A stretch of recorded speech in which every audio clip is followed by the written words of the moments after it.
Olá, tudo bem? Meu nome é Vanusa Vicelli, eu sou jornalista e um dia eu me vi dentro das estatísticas que a gente tanto comenta nos telejornais, nos jornais, enfim, nas campanhas, né? Eu fiquei, mesmo com toda a informação, eu passei 7 anos, sem fazer a minha mamografia. Eu trouxe aqui uma tela que, na verdade, é do site da Sociedade Brasileira de Mastologia e que fala o que é o câncer, o que é um tumor maligno. É a multiplicação desordenada de células que, por algum motivo, o nosso corpo não bloqueou, porque isso acontece dentro do nosso organismo, mas as nossas células de defesa vão lá e dão um jeito de matar aquela célula que está crescendo ali desordenadamente. Porém, por vários fatores que a gente vai ver, nós acabamos prejudicando o nosso organismo, ou então pode ser também uma questão hereditária, né? Todo câncer é genético, todo ele, mas de 5 a 10% é hereditário, só. Então não adianta pensar, minha mãe não teve, meu tio não teve, minha tia não teve, eu não vou ter. É possível sim. Para vocês terem uma ideia, quase 30% dos cânceres diagnosticados no Brasil são relativos a câncer de mama. Então é um número muito grande. Se vocês pensarem que só esse ano quase 60 mil mulheres vão receber o diagnóstico de câncer de mama, é muita coisa, gente. É bastante coisa. Bom, o que são esses fatores de risco? Vamos lá. Só o fato de ser mulher, né? Afinal de contas, 99% de chance de serem mulher, já é um fator de risco. Quem menstrua muito cedo, as mulheres que menstruam muito cedo, elas também fazem parte desse grupo de risco. As que entram na menopausa muito tarde, ou seja, menstruou cedo e menopausou tarde, quer dizer, ficou muito tempo exposto aos hormônios, então isso também faz com que você entre para esse grupo de risco. Não ter filhos, porque nós produzimos hormônios de maneira diferente durante a gestação, né? Então, isso também influencia. Não amamentar também. O consumo de álcool está relacionado, de acordo com as pesquisas, ao desenvolvimento do câncer de mama. Muitos médicos e muitas pesquisas são radicais, não pode beber nunca. Outros não são. Eu acho que existe uma certa... assim, as pessoas não querem dizer, ó, não beba nunca. Né? Eu, por exemplo, adoro tomar um espumante de vez em quando. Então, mas é de vez em quando, a quantidade não pode ser muito grande. Então a gente precisa realmente controlar, e o que eu percebo da juventude, eu tenho filhos adolescentes, é que o jovem bebe muito, o jovem de hoje bebe muito mais que o jovem da minha época, por exemplo. E existe até uma competição entre meninas e meninos, né, adolescentes, nessa questão da bebida alcoólica. Não fumar, isso é para qualquer tipo de câncer. Vamos, sabe, colocar isso na cabeça. O cigarro é cancerígeno. Não ligado diretamente ao câncer de mama, mas é ligado a outros tipos de câncer. E o câncer não é brincadeira, gente. Eu acabei de comentar aqui com a equipe que nós estamos no Outubro Rosa. Eu não uso rosa. Por quê? Porque eu não gosto. Mas além disso, é porque eu acho que o câncer não tem nada de rosa. A gente precisa fazer o Outubro Rosa. Ações importantes no Outubro Rosa. Mas nós não devemos pensar que o câncer de mama ou qualquer tipo de câncer é rosa. O sobrepeso e a obesidade são também fatores de risco, colocam você no fator de risco. Mais uma vez, não só risco de câncer de mama, é também fator de risco para outros tipos de câncer.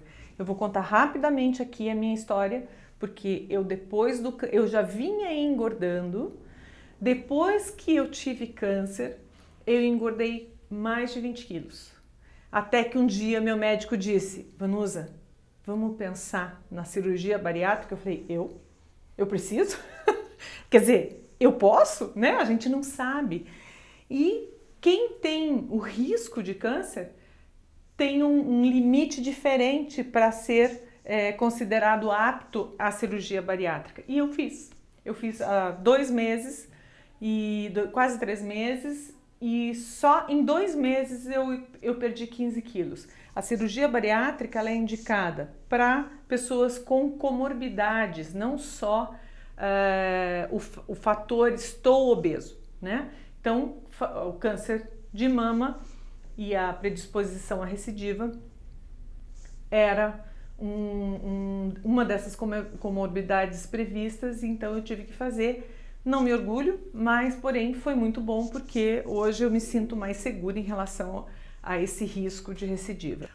Quais são os sintomas mais comuns, né? A gente tem como sintoma a presença de nódulo, é a mais conhecida, né? Assim foi no meu caso, foi o nódulo que eu identifiquei. A maior parte dos casos de câncer de mama são identificados pelas próprias mulheres a partir dos nódulos. Eu tive uma coisa que não é sintoma, uma ardência, coloquei a mão, quando eu levei a mão eu senti um nódulo diferente. E a minha ginecologista sempre dizia: Vanusa, quando é nódulo, é diferente, você vai perceber, fica tranquila. Mas eu fiquei tão tranquila que eu passei 7 anos sem fazer mamografia, como eu já comentei. Então isso é uma falta de autocuidado. A mulher tem muita preocupação com o outro e pouquíssima preocupação, muitas vezes, com ela mesma.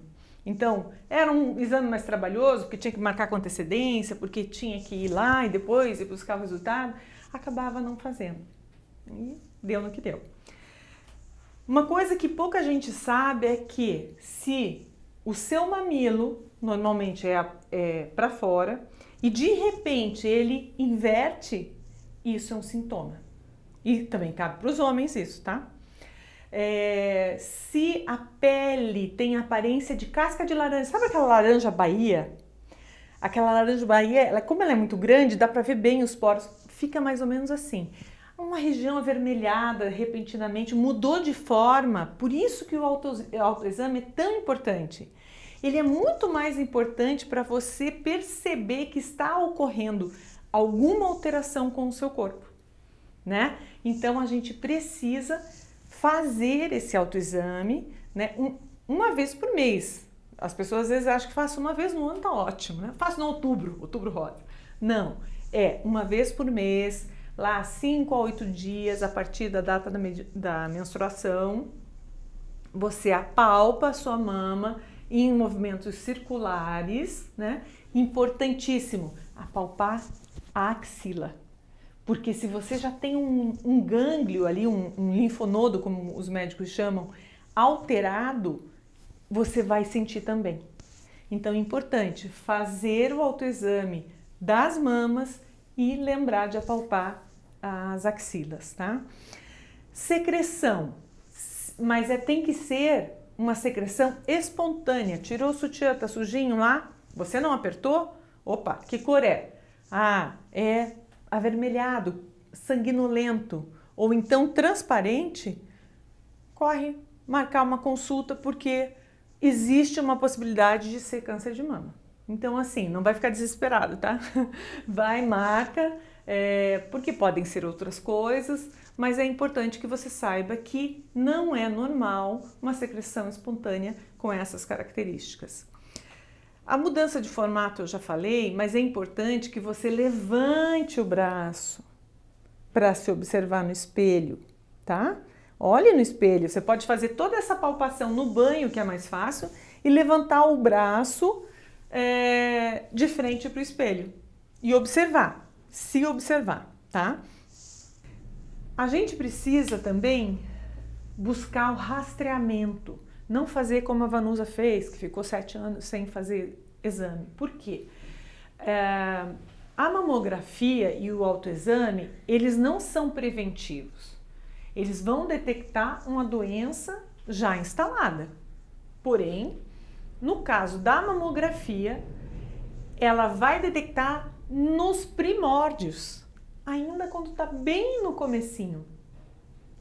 Com isso, você tem muito mais chances de fazer um tratamento menos agressivo, às vezes só uma cirurgia resolve, né? Ou então cirurgia e radioterapia, com menos sessões de radioterapia. Eu tive que fazer 16 sessões de quimioterapia, cirurgia, por sorte eu tive uma boa resposta e tinha mamas grandes, então eu não precisei fazer uma mastectomia radical na minha mama esquerda, que é a que tinha o tumor. Eu pude fazer o que se chama hoje de quadrantectomia. Divide em 4, tira uma parte, às vezes um pouquinho mais e tal. E depois a gente faz a reconstrução imediata. Isso é lei no Brasil. Poucas pessoas sabem, mas toda mulher, sistema público ou sistema privado, tem direito à reconstrução imediata das mamas, se for possível. Tem casos que não é possível, né? Mas aí o seu médico, o seu mastologista vai lhe dizer. E o que é importante? É importante que você conheça a lei para ir em busca do seu direito. Ou que se você souber de alguém que está passando por isso, você possa levar essa informação. Essa pessoa tem direito e tem que se buscar esse direito. Tá? E nós temos muitas questões emocionais, né? Nós ficamos muito mais sensíveis. Então, um paciente com câncer precisa de muito amor. O amor, e eu chamo de quimioterapia do amor, não é ficar o tempo todo lá abraçando, perguntando, você precisa de alguma coisa? Não, deixa que eu faço isso. Não é isso. Mas é se colocar ao dispor de alguém, né? Então, dizer assim, puxa, Vanusa, você precisa que eu vá buscar teu filho na escola hoje? Né? Ou essa semana eu posso ir buscar teu filho tal dia, tal dia, tal dia. Poxa, isso já é uma grande ajuda. E quando você se oferece para esse tipo de coisa, tem que ser também de uma maneira que a pessoa não se sinta inútil porque ela está doente, né? Então tem que ser aquela coisa realmente muito natural. Tem mais uma coisa que eu quero falar para vocês, porque eu acho que essa convivência com o paciente às vezes causa uma indisposição das pessoas no sentido de não saberem como agir.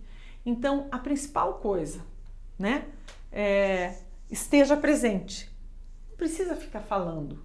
Você pode escutar o que o paciente tem a dizer. Não fique falando de outros casos. Não diga, sabe fulano? Pois também teve câncer. Eu lembro de várias pessoas que foram me visitar e que contavam essas histórias.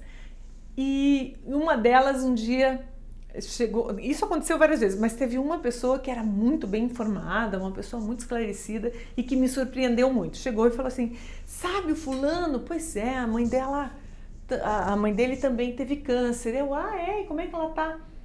Morreu. Né? Aí vinha, de repente, mudava o rumo da história, vinha outra. Aí chegou um momento que eu comecei a dar risada. Porque eu pensei, gente, como que é possível que as pessoas não tenham sensibilidade para entender que não é o tipo da conversa que deva ter, né?